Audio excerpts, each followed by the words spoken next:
Ang video na ito ay kung paano natin i-compute ang ating points para sa education na isa sa mga criteria kapag tayo ay mag-a-apply sa DepEd as Teacher 1. Unang-una, i-identify muna natin ang level of increments ng ating natapos na units para sa ating master's degree. For example, nakatapos ka na ng 15 units. So, hanapin natin yung 15 units dito sa ating increments table.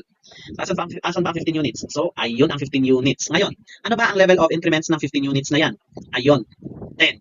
So, itong 10 na ito ay i-less natin dyan yung minimum qualification standard requirement kapag i-compute natin yung points natin sa education, which is 6, or ito yung tinatawag nilang baseline. So, dito yan nanggaling. Ito yung baseline kapag mag-compute tayo ng points para sa ating education.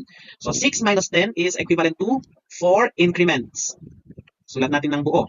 4 increments. Ngayon, itong 4 increments na to ay hahanapin natin dito sa rubrics for computation of points for education. So, ang 4 increments ay andito siya.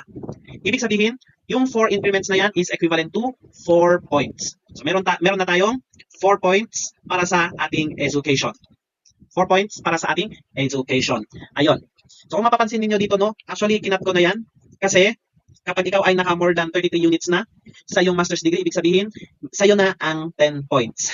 Or 10 points na agad-agad ang points mo dyan.